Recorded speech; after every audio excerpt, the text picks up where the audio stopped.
My daughter-in-law stole all the family jewels and insulted me.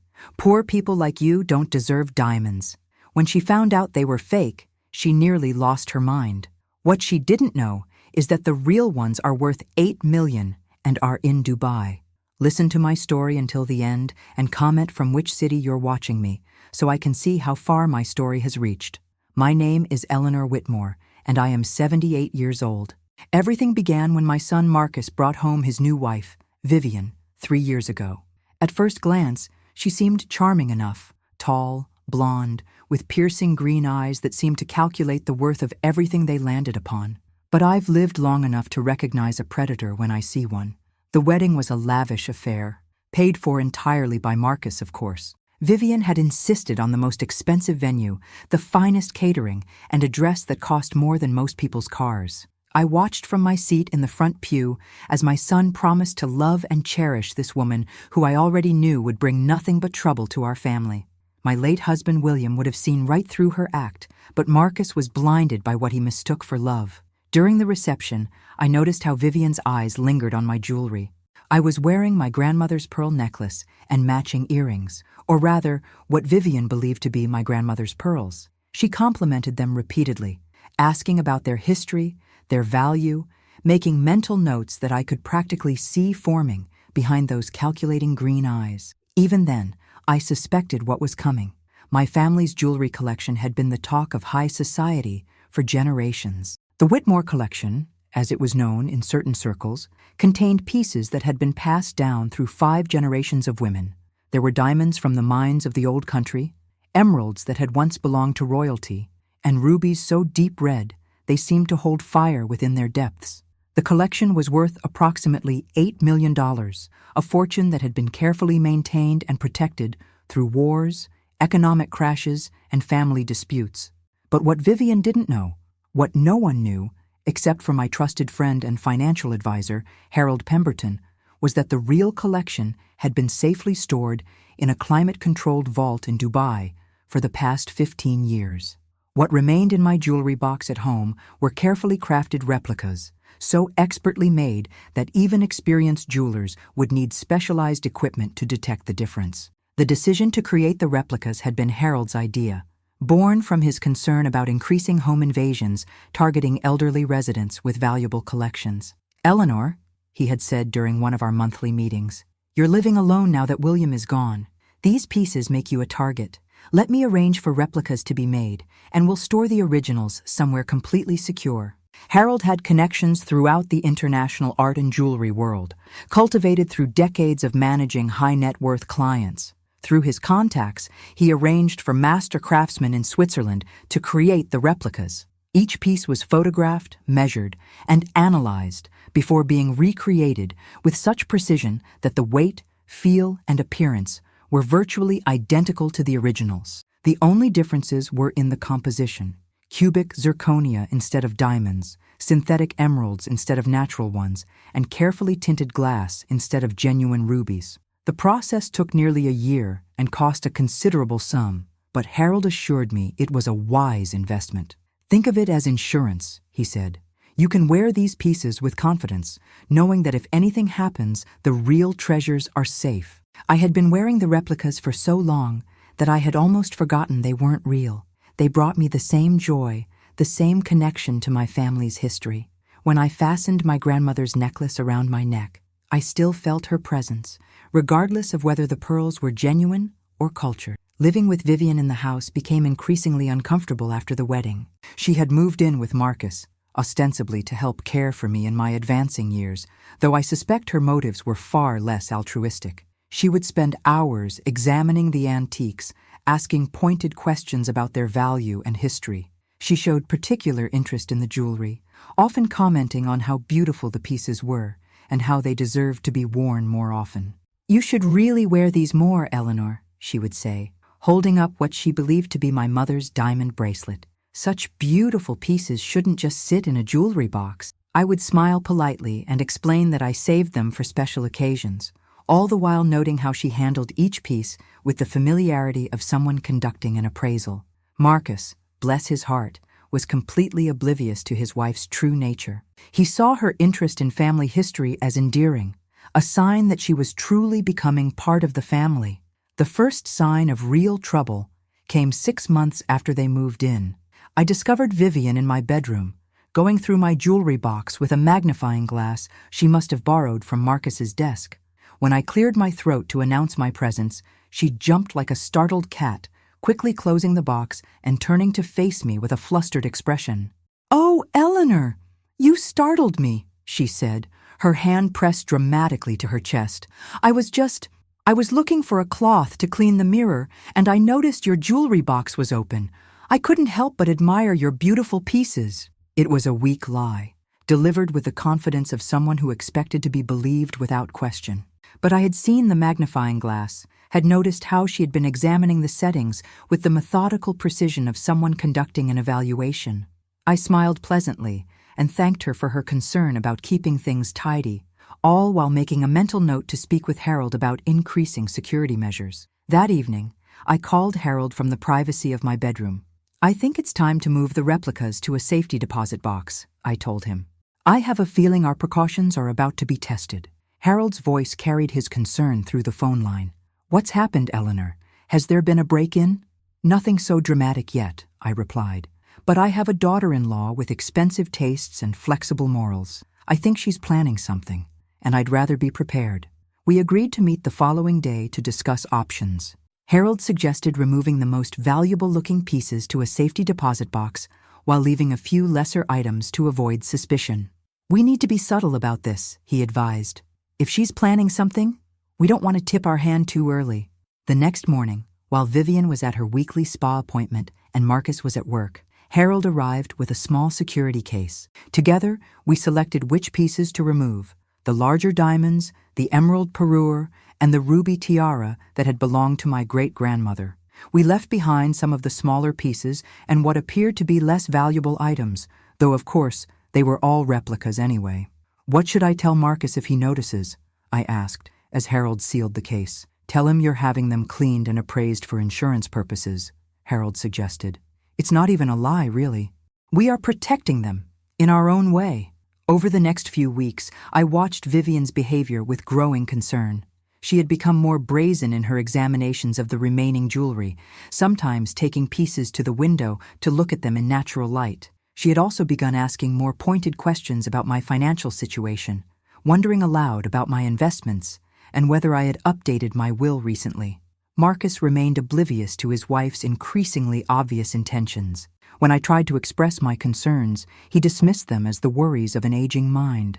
"Mother, you're imagining things," he would say with patronizing gentleness. "Vivian loves you. She's just interested in family history." But I knew better.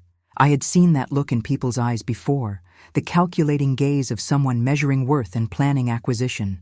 During my younger years, William and I had moved in circles where such behavior was not uncommon. Wealth attracted predators, and I had learned to recognize them early. The breaking point came on a Tuesday evening in late autumn. I had been visiting my friend Margaret for tea, a weekly ritual we had maintained for nearly 20 years. When I returned home earlier than usual, I found Vivian in my bedroom with my jewelry box open and several pieces laid out on the bed. She was on the phone, speaking in hushed tones. "Yes, I can bring them in tomorrow," she was saying. "The old woman never wears them anyway. She won't even notice they're gone for a few days." I stood in the doorway, listening as she made arrangements to have my jewelry appraised and sold. The audacity was breathtaking, but I maintained my composure. I had been expecting this moment for months.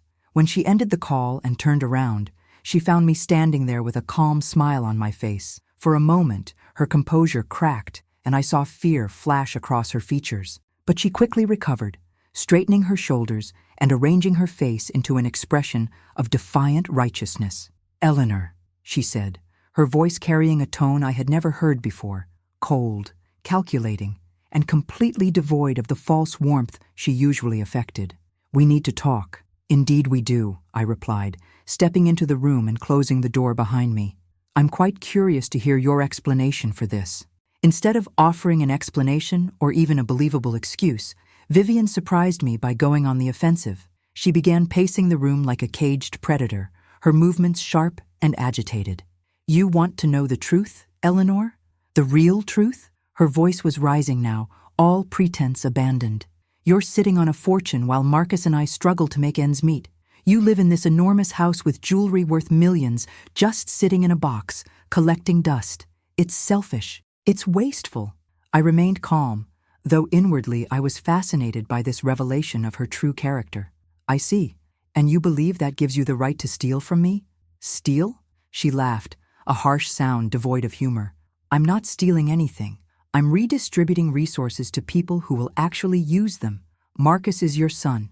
Eventually, all of this will be his anyway. I'm just accelerating the timeline.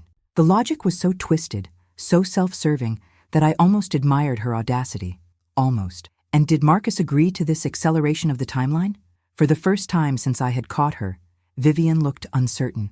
Marcus doesn't need to know the details. He'll understand when he sees how the money improves our lives. I see. I moved to sit in the chair by the window, settling myself comfortably, as if we were having tea instead of discussing grand larceny. And exactly how much do you think these pieces are worth? My calm demeanor seemed to unnerve her more than anger would have. She had clearly prepared for tears, threats, or attempts to call for help. She hadn't prepared for a civilized conversation. I've had them appraised, she said, trying to regain her confidence. The necklace alone is worth at least 50,000. The bracelet, maybe 30. The earrings, 25,000 each. I nodded thoughtfully. Those are quite specific numbers. May I ask who provided these appraisals? I have my sources. She was becoming defensive now, which told me she had likely gotten the estimates from photographs shown to less than reputable dealers. Of course you do. I stood up slowly, moving to the jewelry box and examining the pieces she had laid out. These particular pieces have been in the family for nearly a century. They've survived 2 world wars, the Depression, and countless family crises, which is exactly why they should be put to good use instead of sitting in a box, Vivian interjected. Money should work for people, not the other way around. An interesting philosophy, I mused. Tell me, dear, what exactly did you plan to tell Marcus when he noticed his grandmother's necklace was missing? She had clearly thought this through. I was going to tell him you had decided to sell some pieces to fund home improvements. The house needs work anyway. New roof, updated electrical. He'd believe it.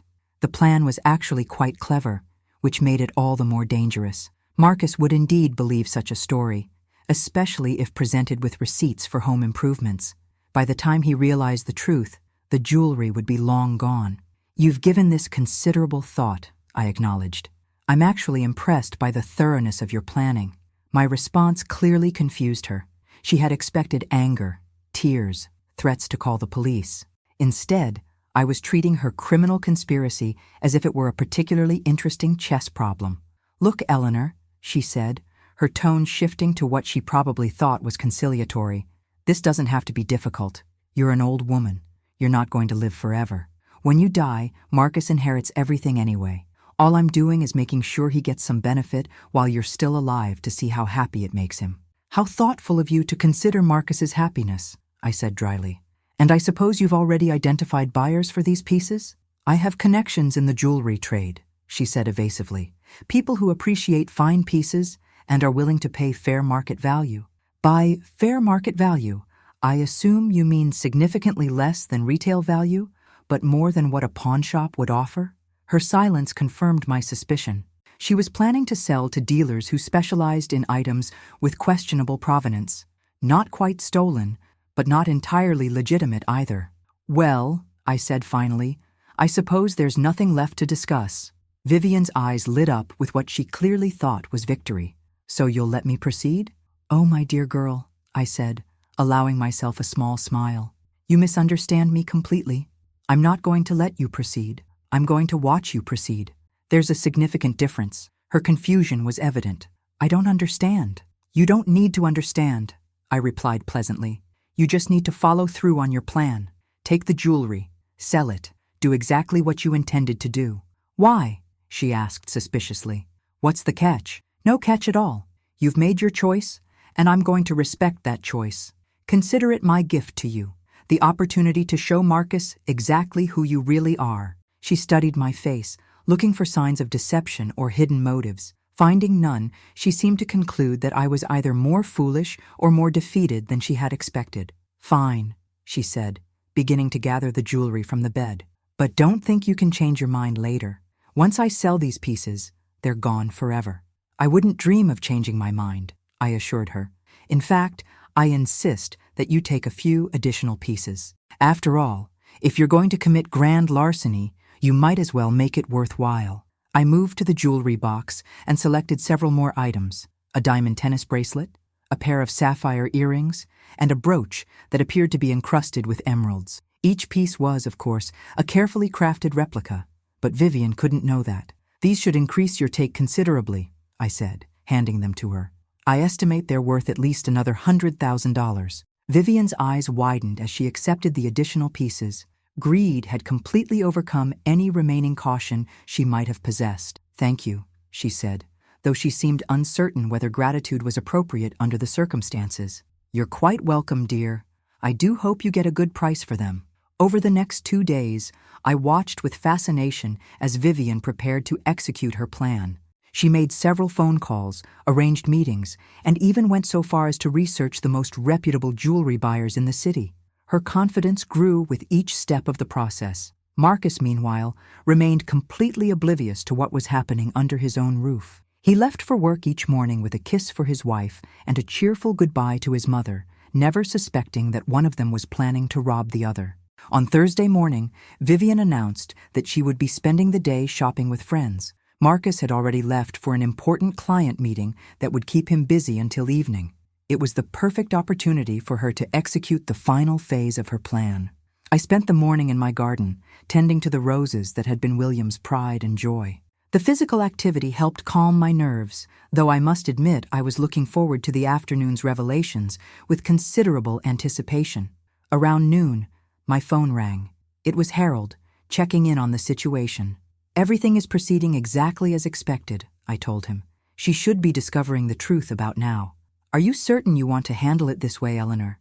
We could simply call the police and have her arrested for attempted theft. That wouldn't teach Marcus anything, I replied. He needs to see who he married with his own eyes. Besides, no real harm has been done. The genuine pieces are safe in Dubai, and the replicas were always going to be discovered eventually. At approximately 2:30 in the afternoon, my phone exploded with activity. First came a series of increasingly frantic text messages from Vivian, followed by several missed calls, and finally a voicemail that was so filled with profanity that I was actually impressed by her vocabulary. The essence of her message was that she had been humiliated at the jewelry buyer's office when their expert examined the pieces and immediately identified them as high-quality replicas. She had been accused of trying to perpetrate fraud, though she managed to convince them that she had been deceived herself. The buyer, apparently feeling sorry for her, had offered to purchase the replicas for a few $100s as costume jewelry. Her rage was magnificent to behold when she stormed into the house an hour later. Gone was any pretense of civility or affection. She was revealed in her true form, a petty criminal whose grand scheme had collapsed into farce. "You knew!" she screamed as she burst into the living room where I was reading. "You knew they were fake, and you let me humiliate myself." "I'm afraid I don't know what you're talking about, dear," I replied calmly, not looking up from my book. "Are you quite all right? You seem distressed. Don't play innocent with me, you manipulative old witch. Those jewels were fake, replicas, worthless pieces of glass and tin." I set down my book and regarded her with mild curiosity. "I'm sorry. Which jewels are you referring to? I'm afraid I'm quite confused." "The ones I took from your jewelry box," she shouted, apparently too angry to realize she was confessing to theft. "You took jewelry from my jewelry box?" I asked, allowing surprise to color my voice. "Whatever for?" "I was trying to sell them, and you knew they were fake," she continued, her fury making her incautious with her words. "You were trying to sell my jewelry?" I stood up slowly, my voice taking on a tone of wounded betrayal. "Vivian, how could you? Those pieces have been in the family for generations." "They're fake," she repeated, as if saying it louder would make it more meaningful. "Fake or not, they weren't yours to sell," I pointed out reasonably. "That's called theft, dear." For the first time since her tantrum began, Vivian seemed to realize the legal implications of what she had just confessed. Her face went pale, and she took a step backward. I was going to tell Marcus," she stammered. "I was going to explain." "Explain what? That you stole from his mother and tried to sell family heirlooms?" I shook my head sadly. "Oh, Vivian, I had such hopes for you. It was at that moment that we heard Marcus's car in the driveway. His meeting had apparently ended earlier than expected, and he was home to witness the final act of his wife's downfall. "Eleanor? Vivian? I'm home!" His cheerful voice called out from the entryway. Vivian looked like a trapped animal, her eyes darting between me and the front door. I could practically see her mind racing, trying to formulate some explanation that would salvage the situation. "In here, dear," I called out pleasantly. Vivian and I were just having a conversation about jewelry. Marcus appeared in the doorway a moment later, still carrying his briefcase and wearing the satisfied expression of someone who had just closed an important deal. His smile faded when he took in the scene. His wife's tear-streaked face and disheveled appearance, and my calm demeanor that he had learned over the years usually indicated trouble. "What's going on?" he asked, setting down his briefcase and looking between us. "Vivian, have you been crying? Your wife has something she needs to tell you," I said gently. "Don't you, dear?" Vivian opened her mouth, but no words came out. She was clearly struggling to find a way to present her actions in a favorable light, but the evidence was overwhelmingly against her. "Tell me what?" Marcus asked, his concern growing. "What's happened?" "She took jewelry from my bedroom," I said, when it became clear that Vivian was not going to confess voluntarily. "She attempted to sell it without my knowledge or permission." Marcus looked at his wife with confusion rather than anger. "That can't be right. Vivian, tell her that's not true." Instead of denying the accusation, Vivian launched into a defensive explanation that only made things worse.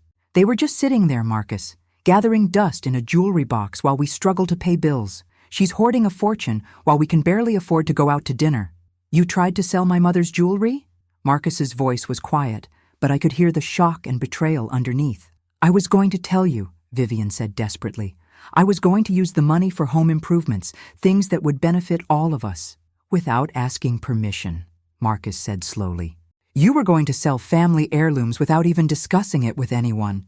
"They're not even real," Vivian screamed, her frustration boiling over. "They're worthless fakes, cubic zirconia and costume jewelry. She made me look like a fool."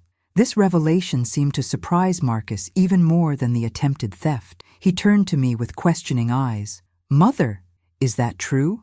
Are they replicas?" "Some of them are," I admitted. "I had replicas made of the most valuable pieces several years ago for security reasons. The originals are in a safety deposit vault." "You see?" Vivian said triumphantly. "She knew they were fake, and she let me humiliate myself trying to sell them." But her triumph was short-lived. Marcus was staring at her with an expression I had never seen before, a mixture of disgust and disbelief that suggested he was finally seeing her true nature. "Let me make sure I understand this correctly," he said carefully. "You went into my mother's bedroom, took jewelry that didn't belong to you, and tried to sell it without permission. Marcus, you don't understand. And when the jewelry turned out to be replicas, your response was to come home and scream at an elderly woman for not helping you commit theft more effectively. That's not what happened." "Then tell me what did happen," Marcus said, his voice growing colder. "Tell me a version of events where you taking my mother's jewelry without permission isn't theft." Vivian opened her mouth, then closed it again. She looked around the room as if searching for an escape route or an ally, but found neither. "I want a divorce," she said finally, apparently deciding that attack was her best defense. "I can't live in a house where I'm not trusted, where I'm treated like a criminal for trying to help the family." "You are a criminal," Marcus replied quietly. "You committed theft. If my mother wanted to press charges, you could go to jail." "For fake jewelry?" Vivian laughed bitterly. "What prosecutor would waste time on worthless replicas?" "The value of the items doesn't change the nature of the crime," I interjected gently. "Theft is theft, regardless of whether the stolen items turn out to be valuable." Marcus was nodding slowly, his expression growing more resolved with each passing moment. "Pack your things," he told his wife. "I want you out of this house tonight." "Marcus, please." Vivian's anger was giving way to panic as she realized the full consequences of her actions. "We can work this out. We can go to counseling. I made a mistake, but we can fix this." "You didn't make a mistake," Marcus said firmly. "You made a series of deliberate choices. You chose to go through my mother's belongings. You chose to take items that didn't belong to you. You chose to try to sell them without permission. And when you got caught, you chose to blame everyone except yourself." "But I love you," she said desperately. "Doesn't that count for anything?" Marcus looked at her for a long moment before answering. "If you loved me, you wouldn't have stolen from my mother. If you loved me, you wouldn't have lied to me for months. If you loved me, you would have talked to me about our financial concerns instead of planning to commit crimes." The finality in his voice seemed to break something inside Vivian. She collapsed onto the couch, sobbing with the abandon of someone whose carefully constructed world had just crumbled around her. "Where am I supposed to go?" she asked through her tears. "I don't have anywhere else." "That's not my problem anymore," Marcus replied, though I could see the conflict in his eyes. Despite everything, part of him still felt sorry for her. Over the next few hours, I watched as Marcus helped his wife pack her belongings. It was a sad process, made more poignant by the contrast between their wedding day 3 years earlier and this bitter dissolution. Marcus was thorough but gentle, making sure she had everything she needed while maintaining the emotional distance necessary to follow through on his decision. Vivian alternated between tears, anger, and desperate attempts at reconciliation. She promised to change, swore that she would never do anything like this again, and even offered to sign legal documents waiving any claim to Marcus's future inheritance. But Marcus had made up his mind, and I was proud of him for standing firm. As she prepared to leave, Vivian turned to me one final time. Her earlier rage had been replaced by something that looked almost like respect. "You planned this whole thing, didn't you?" she said quietly.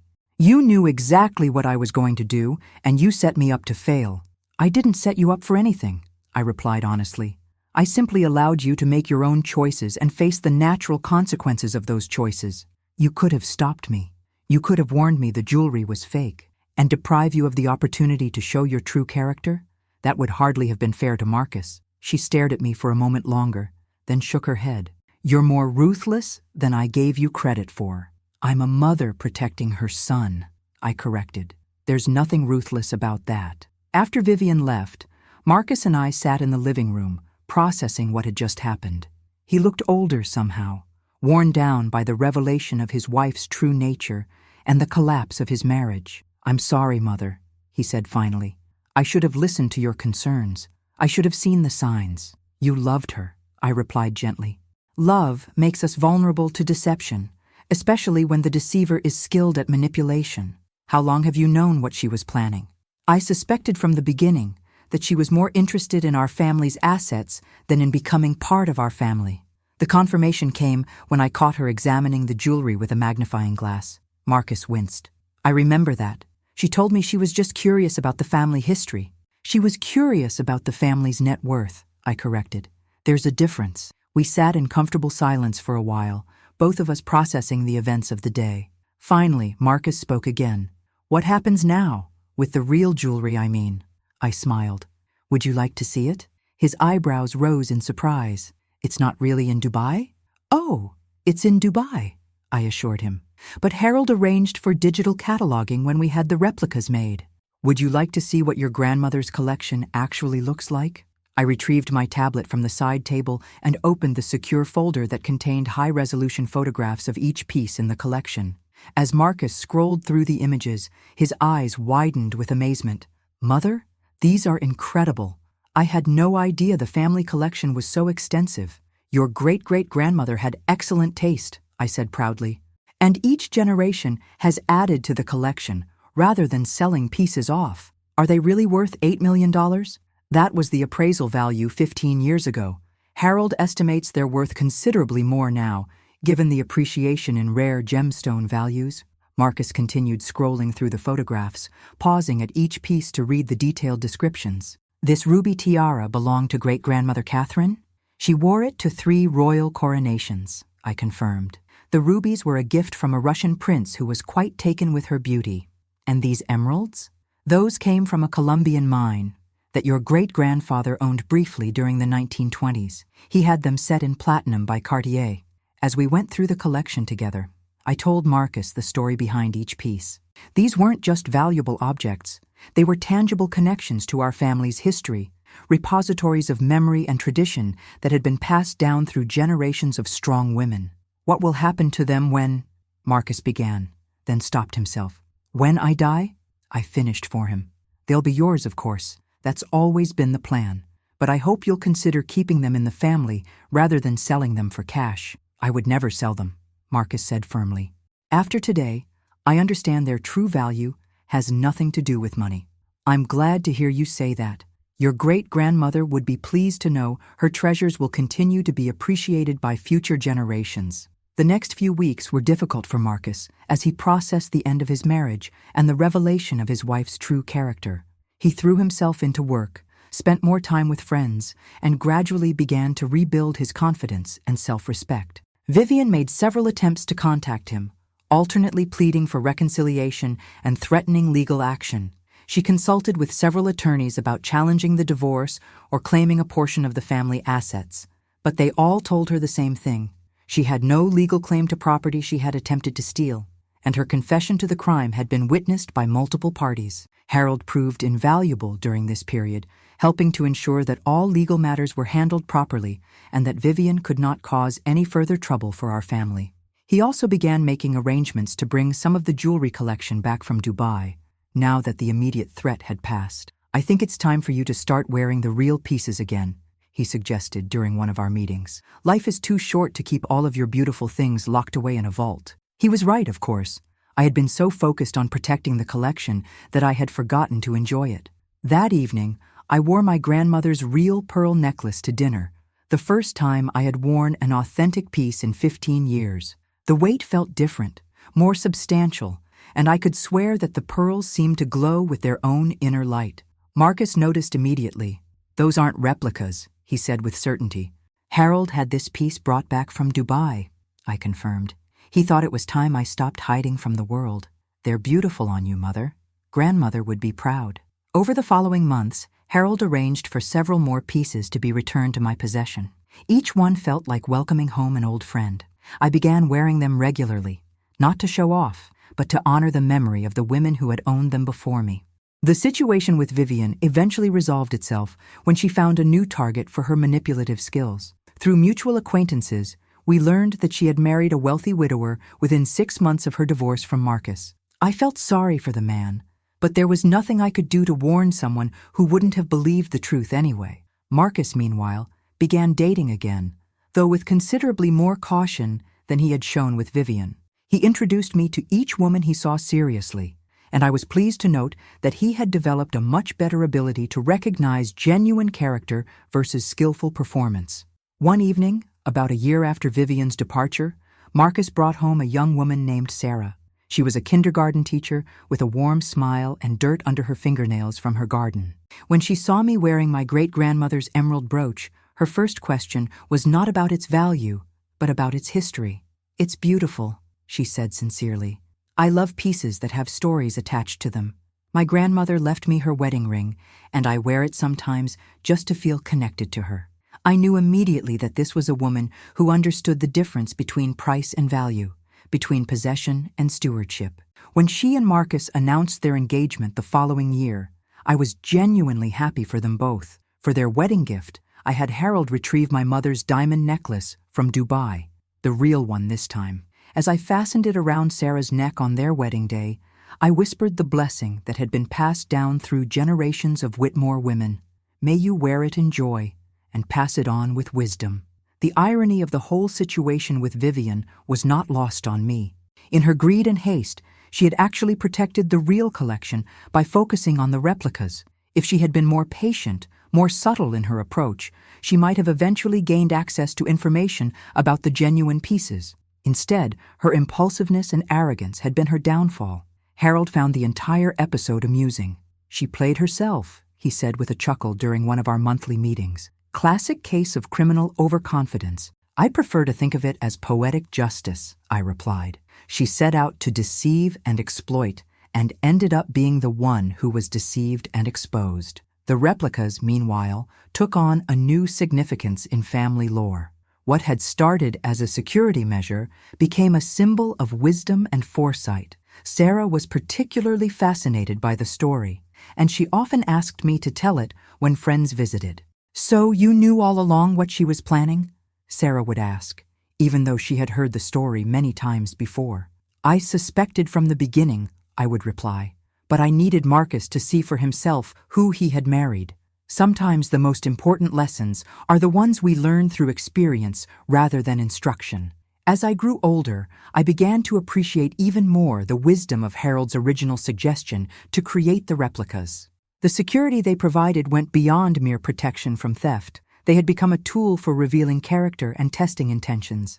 Sarah often helped me organize and care for both the authentic pieces that had been returned from Dubai and the remaining replicas. She had a natural eye for detail and could tell the difference between the real and fake pieces almost immediately, though she was too polite to point out which was which unless I asked directly. "How can you tell?" I asked her one afternoon as we were cleaning the jewelry collection together. "The weight is different," she explained, holding up two similar bracelets, one real, one replica. "And the way light moves through the stones. The real diamonds have this inner fire that the cubic zirconia just can't match, no matter how well made they are." She was right, of course. The craftsmen who had created the replicas were masters of their trade, but there were subtle differences that became apparent when you handled the pieces regularly. It was knowledge that came from experience rather than education. "Would you like to learn more about the collection?" I asked her. "I mean really learn. The history, the provenance, the stories behind each piece?" Sarah's eyes lit up with genuine interest. "I would love that. I've always been fascinated by family history, and these pieces are like tangible links to the past." Over the following months, I began teaching Sarah everything I knew about the Whitmore collection. We would spend hours going through the pieces one by one, with me telling the stories that had been passed down through generations while she took careful notes in a leather-bound journal. "The sapphire parure belonged to your great-great-grandmother Elizabeth," I explained, showing her photographs of the complete set. "She wore it to Queen Victoria's Diamond Jubilee celebration in 1897. Family legend says that the Queen herself complimented Elizabeth on the beauty of the stones." "Are those stories documented anywhere?" Sarah asked, always the teacher seeking verification. "Some are. Harold has maintained extensive records of the collection, including historical documentation where it exists, but many of the stories have been passed down orally from mother to daughter." "Like an oral tradition," Sarah mused. "That makes them even more precious in a way. They're not just objects, they're repositories of family memory." Her understanding of the collection's true significance impressed me more each day. Unlike Vivian, who had seen only dollar signs, Sarah recognized the emotional and historical value that transcended monetary worth. It was during one of these learning sessions that Sarah made an observation that surprised me. "You know," she said thoughtfully, "in a strange way, Vivian's attempt to steal the collection actually protected it." "How do you mean?" "Well, if she had been more patient, more subtle about her intentions, she might have eventually gained your trust. She might have learned about the real collection in Dubai. By being greedy and impatient, she revealed her true nature before she could do any real damage." It was a perspective I hadn't considered before, but Sarah was absolutely right. Vivian's character flaws had actually been our protection. Her inability to wait, to build genuine relationships, to think long-term, all of these weaknesses had prevented her from discovering the truth about the collection's location. "You're quite right," I agreed. Her greed made her careless, and her carelessness exposed her before she could cause real harm. "It's like a fable," Sarah continued. "The tortoise and the hare, but with jewelry thieves." The patient, methodical approach would have succeeded, but the quick grab for immediate gain failed spectacularly. Marcus often joined these conversations when he was home from work, and I could see how much he enjoyed watching his wife connect with his family's history. Unlike his first marriage, where Vivian had tolerated family traditions as obstacles to overcome, his relationship with Sarah was enriched by their shared appreciation for continuity and legacy. "I never really understood the collection when I was growing up," Marcus admitted one evening. "I knew the pieces were valuable, but I thought of them more as museum artifacts than family treasures." "What changed your perspective?" Sarah asked, seeing how Vivian viewed them, I think. She saw them as commodities to be converted into cash. It made me realize that I had been almost as disconnected from their real meaning as she was, just in a different way. "And now?" Marcus picked up one of the rings from the collection, a simple band set with small diamonds that had belonged to his great-grandmother. "Now I understand that they're not just valuable objects. They're connections to people I never met, but who are part of who I am. When I hold this ring, I'm touching something that my great-grandmother wore every day for 40 years. That's not something you can put a price on. These conversations became a regular part of our family life, and I found myself looking forward to them as much as any social engagement.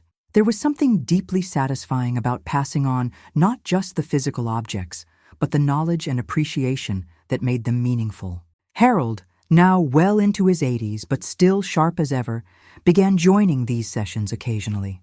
His encyclopedic knowledge of the collection's history complemented my family stories, and together we created a comprehensive education for both Sarah and Marcus. Have I ever told you about the time your grandfather tried to sell the ruby tiara to pay for a business venture? Harold asked during one of these gatherings. Grandfather William? Marcus looked shocked. I thought he was always committed to preserving the collection. This was before he met your grandmother, Harold explained with a smile. He was young, broke, and had big dreams about starting an import business. Your great-grandmother Catherine had to physically hide the tiara to keep him from pawning it. What happened to the business venture? Sarah asked. It failed spectacularly, Harold replied. Lost everything he had invested. But Catherine's refusal to let him sell family heirlooms taught him an important lesson about the difference between temporary setbacks and permanent losses. Is that why he became so protective of the collection later? I asked. I had never heard this particular story before.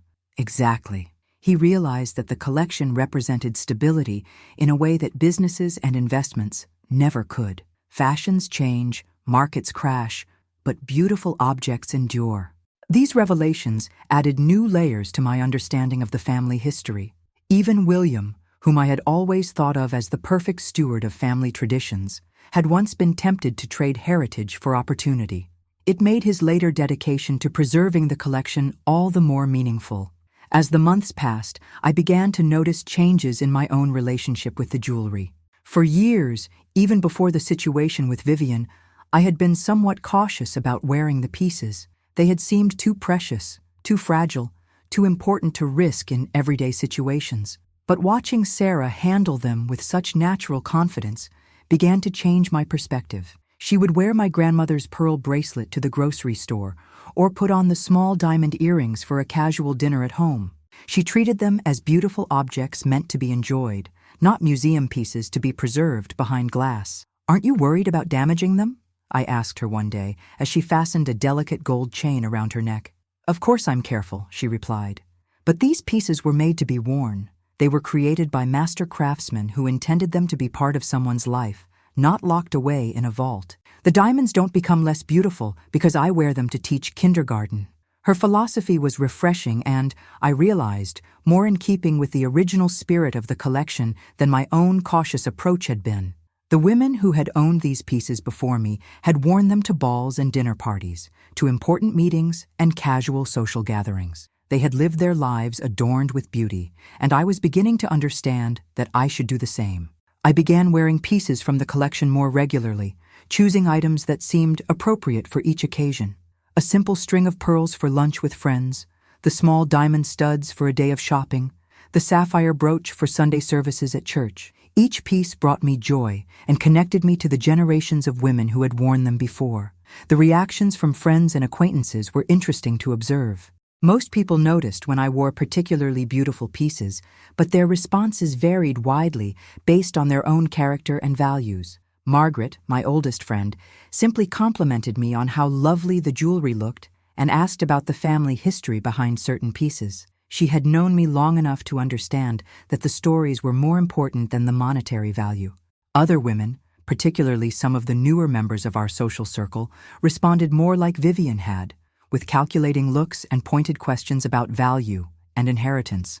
These reactions served as useful character assessments, helping me understand who could be trusted with family confidences and who should be kept at a polite distance. It's amazing how jewelry brings out people's true nature, I observed to Harold during one of our meetings. Wealth in general has that effect, he replied, but jewelry is particularly revealing because it's both personal and portable. It represents the intersection of beauty, status, and financial value in a way that other assets don't. Have you seen this phenomenon with other clients? Oh, frequently. I've watched families destroy themselves fighting over collections that weren't half as valuable as yours. I've also seen people walk away from fortunes rather than compromise their principles. Jewelry doesn't create character, it reveals character. This insight helped me understand why the situation with Vivian had unfolded the way it did. The collection hadn't made her greedy or dishonest. Those traits had already existed within her personality. The jewelry had simply provided an opportunity for those traits to manifest in observable behavior. As my 80th birthday approached, I began thinking more seriously about the long-term future of the collection. While I had always intended for it to pass to Marcus, the experience with Vivian had made me realize the importance of preparing not just legal documents, but also proper education for future stewards. I want to create a comprehensive record of the collection, I told Harold. Not just photographs and appraisals, but the complete history, the stories, the significance of each piece. That's an excellent idea, he agreed. Future generations will appreciate having that context. I'm thinking of asking Sarah to help with the project. She has a natural understanding of the collection's importance, and her background in education would be valuable in organizing the information. She would be perfect for that role, Harold concurred, and involving her in the documentation process would deepen her connection to the pieces even further. Sarah was enthusiastic about the project when I proposed it to her. We decided to create both a written record and a digital archive, complete with high-resolution photographs, historical documentation, and recorded stories about each piece. The work took nearly a year to complete, but it was some of the most rewarding time I had spent in decades. Sarah's questions often led me to remember details I had forgotten, and her organizational skills helped create a comprehensive resource that would serve future generations well. "This is incredible, Eleanor," she said, as we put the finishing touches on the documentation. "It's like a combination of family history, art catalog, and personal memoir." "That's exactly what I hoped it would become," I replied. "These pieces are all of those things. Art objects, family heirlooms, and personal memories all wrapped up together." The completed archive included not just the current collection, but also pieces that had been sold or lost over the years, creating a complete picture of the family's jewelry heritage spanning 5 generations. We included the story of Vivian's attempted theft as a cautionary tale, documenting how the replica system had protected the collection and revealed her true character. "Do you think future family members will find that story believable?" Sarah asked, as we reviewed that section. "Whether they find it believable or not, it's important that they understand the lengths some people will go to in pursuit of wealth," I replied. "The collection will always attract predators, and future generations need to be prepared for that reality." On my 80th birthday, Marcus and Sarah surprised me with a small ceremony where they formally acknowledged their roles as future stewards of the collection. They had worked with Harold to create legal documents ensuring the collection's preservation and had even established a small endowment to cover insurance and maintenance costs. "We wanted you to know that we understand the responsibility you're passing on to us," Marcus said as he presented me with the documents. "This isn't just an inheritance, it's a trust. We promise to preserve not just the physical pieces, but also their stories and significance," Sarah added, "and to pass that understanding on to our children when the time comes." Their thoughtfulness moved me deeply. After the experience with Vivian, I had worried about the collection's future, but seeing how seriously Marcus and Sarah took their stewardship responsibilities reassured me that the Whitmore legacy would continue for generations to come. The years that followed were peaceful and fulfilling. I watched Marcus and Sarah build their life together, enjoyed the arrival of my first grandchild, and took pleasure in wearing beautiful jewelry that connected me to 5 generations of remarkable women. Harold passed away peacefully when I was 83, leaving behind a legacy of wise counsel and careful stewardship that had protected not just my family's wealth, but our heritage as well. His successor at the firm, a bright young woman named Rebecca, proved equally capable of managing the collection's practical needs while understanding its emotional significance. Vivian, I learned through mutual acquaintances, had continued her pattern of marrying wealthy men and attempting to gain access to their assets through various schemes. Her second marriage lasted less than 2 years before her husband discovered her true nature, and her third marriage ended when she was caught forging documents to claim ownership of family heirlooms. She never succeeded in her goal of becoming wealthy through deception, and last I heard, she was working as a saleswoman in an upscale jewelry store. Ironic, given her history. I never felt vindictive toward her exactly. She was a cautionary tale rather than a villain, a woman whose character flaws had led her down a destructive path. In some ways, I was grateful for the experience she had provided, painful as it was for Marcus at the time. It had taught us all valuable lessons about trust, character, and the importance of protecting what truly matters. As I write this account at the age of 85, I am wearing my great-grandmother's pearl necklace, the real one, of course. The pearls seem to glow with their own inner light, and I fancy that they carry the love and wisdom of all the women who wore them before me. The collection now spans 6 generations, with several new pieces added during my stewardship. I commissioned a beautiful sapphire pendant for Sarah when their first child was born, and I plan to add a small diamond bracelet when their second child arrives next month. Marcus has grown into his role as future head of the family with grace and wisdom. He understands now that wealth is not just about money, but about responsibility, tradition, and legacy. Sarah has become the daughter I never had, someone who appreciates beauty not for its price, but for its power to connect us across time and generations. The replica jewelry still serves its purpose, though it's now more of a backup security measure than an active deception. We keep a few pieces in the house for everyday wear, while the most valuable items remain safely stored in climate-controlled vaults. The system Harold designed has protected the collection for over 20 years now, and I see no reason to change it. Sometimes I think about that afternoon when Vivian confronted me about the fake jewelry, screaming about poor people not deserving to wear diamonds. She was right in a way. I am poor compared to some people. Poor in spirit, perhaps, compared to those who measure everything in monetary terms. But I am rich in ways she could never understand. Rich in family history, rich in beautiful objects that carry the love of generations, rich in the knowledge that I have been a good steward of something precious and irreplaceable.